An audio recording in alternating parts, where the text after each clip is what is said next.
Ito yung yung naisip ko kasi dito kasi dumami yung yung lamok nung nagtag-ulan tapos dito sa may kabi namin ni baha.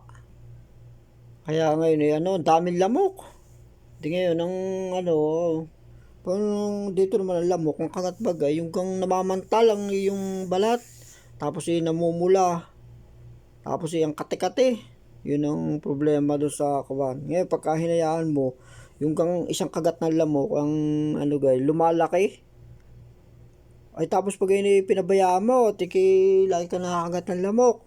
Ay yung bagay dumarami na dumarami. Tapos para nagbubukol-bukol lang yung balat. Kaya yung unang abort ko dati, ganyan nakaranas ako ng gano'n doon sa amin doon pagkakadaming labok. Ay ito yung nagtagal kakati-kati nagbubukol-bukol ang aking kuwan. Hanggang sa hindi na makatiis, kami yung dalawa, yung kasama kong ibang lahi, tinanong ko, ganun din pala. Tapos ang ginawa yun, sinabi namin doon sa aming amo. Tapos yun, dinala kami sa ospital. May binigay naman na panlahit sa amin iba naman ang amoy. Matindi ang amoy. Napakatapang ng amoy ng anong yun. Kaya yung iba namin katrabaho yung suko Paano ang sabi ng aming ay 3 times a day daw na ilalahid.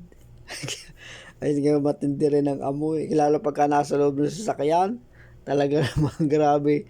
Yung ibang kawan labasan. Ay hindi na maaari. Ay nang sabi ng doktor 3 times a day daw. Na kailangan yung maglalahid.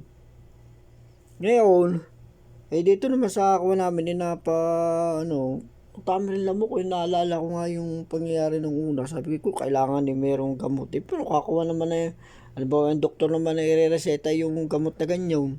Na iba naman ang abay. Magaling kung ikaw lamang kung halimbawa palaging walang pasok kung may trabaho. Hindi nakakahiya naman sa mga kasama sa trabaho. Ngayon, may naisip ako yung ako na lang ang magawa ng sariling gamot. Ito nga ang itong combination ito, yung baby oil, tapos ito naman yung ginger powder. Yan kita na nyo. Powder. Alam niyo kung halimbawa mura ang luya sa halimbawa nakataong mura ang luya sa bayan, yung bagsak ang presyo. Pwede kayong bumili kayo ng marami. Pagkatapos ang gawin niyo, gayatin niyo ng maninipis. Pagkatapos bilad nyo sa araw, siya di matutuyo yon. Ngayon, ang gawin niyo pag natuyo na, i-blender ninyo. Blender. Tapos ganito ang mangyayari Yan blender. Alam niyo, marami itong gamit. Tama yun, ginawa ko pa, pinag-combine ko. Ito yung pinag-combine ko, ito nangyari, Yan, ito yung pinagsama na pinaghalo na baby oil at saka yung powder na luya. Ngayon, yan ang nilalagay ko dun sa pantal ng kagat ng lamok. Dito nga sa kawan natin, dati ang dami kong kagat ng lamok Ngayon ang ginawa ko, nilahid ko lang yan Aba, nawawala. Mabisa, hindi pa siya masyadong maamoy Kaya yan ito. Ito ang kagandahan pati nito, itong kuwan. Pagka gusto nyo magsalabat, halimbawa, nakataong, di ka ba, minsan sa atin bagyuhan, o hindi naman makapunta sa tindahan. Ngayon, pwede ito. O kukuha lang kayo ng kaunting mga kalahating kutsara, tapos lagay nyo sa kawan. At ang kaganda, kung halimbawa, hindi pa masyado mga, kulang pa nga, dagdagan ninyo. Ang kagandahan nito, ay tumatagal to kahit 1 taong mahigit. Baka hindi lamang dahil kasi tuyo naman ito Alam niyo na yung mga tuyo, yan tumatagal ng mahabang panahon. Meron kayong mga stock kung sakali, basta kayo halimbawa nakapunta sa bayan at tapos mura ang luya, yung gambagsak presyo, bumili agad kayo ng marami. Tapos ngayon inyong igayatin ng manipis at ikaw. Yung iba naman, kung itanim ninyo. Halimbawa kayo may mga halamanan diyan, ang gawin niyo yung mga luya, doon nyo itanim doon sa ilalim ng halaman. Ilalim to, sayaan nyo na lang kasi hindi paggawa na dadami na yun doon. Tapos ang gawin nyo, yung luya, para yan maiwasan yung pagkabulok. Dahil kasi yung pagkakamali pala sa luya, yung pagka napabaya kasi nabubulok na yan, halimbawa nakalimutan natin, halimbawa naka 1 taon at hindi natin napabayaan, yung pala nabubulok. Ngayon, ang iwas dun para wag mabulok siya, ay ang gawin niyo yung pagka kayo may abo, halimbawa nakapagluto kayo na ang gamit nyo sa pagluluto ay kahoy, ang gawin niyo lagyan nyo ng abo. Yung luya, di kayo bawi naka 1 taon na, di malalaki na yung luya, tapos matutuyo na yung kanyang mga dahon.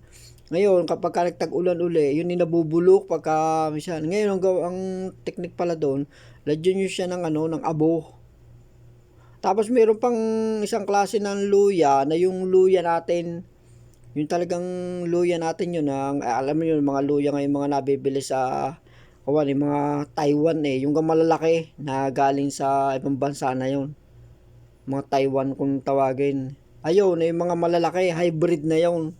Ngayon ayun talagang kailangan bunutin ninyo talaga kasi nabubulok ko yun. Pagka hindi nyo binunot, siya yun kakainin ng mga maninerado sa ilalim ng lupa. May matitira lang maliit. Ngayon, yung meron kasi dati tayo mga native na luya.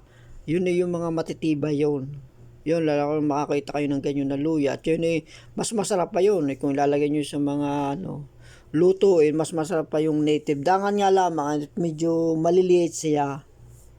Pero yung gayon, yun ay mga matitibay yun sa mga mikrobyo, lalo na kung lalagyan niya ninyo ng alikabok. Yung mga abo. Yan, bawa, na siya, kumagang tawag sa amin naglugot na naglugot na yung dahon, tuyo na yung dahon. Gagawin ninyo, lalagyan nyo silang abo. Lalagyan nyo, tatabunan nyo ng abo. Siya, pag nagtag-ulan uli, yun susuloy, hindi yun, mayroon mabulok to na mga kaunting-kaunti lamang.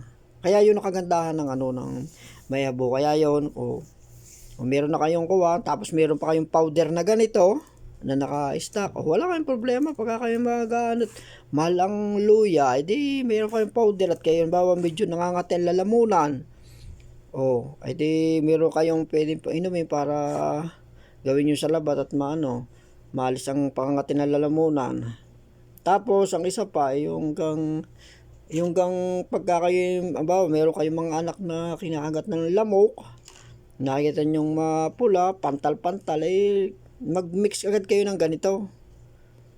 Yan, mag-mix kayo. Langis lang, kahit langis ng niyog, o kaya itong mabisa, lalo kung langis ng niyog. Ito nga, wala naman langis ng niyog. Dito na lang, Johnson Baby Oil.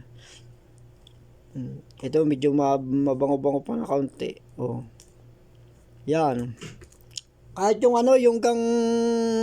sampagitan na nabibili, nabibili sa mga El Shaddai, yung mga pagtitinda nila. Yung mabango-bango din yung langis nila. Tapos samahan nyo ng luya. Yung kapag halimbawa, yung anak o apo may kagat ng lamok. Ito yung pagsamahin na siya. Yun pagka nakakuha, inyong pa timtimin lamang ng kaunti, siguro mga 10 minutes, haluin nyo ng haluin para yung langis at yung talagang maghalo talaga ng 100%. Tapos saka nyo ilahi dun sa kagat ng lamok. Abay, mabisa. Siya, sige, maraming salamat. Nga pala hindi po nakapag-subscribe at saka hindi po nakapag-follow. Sige, maraming salamat. Sige.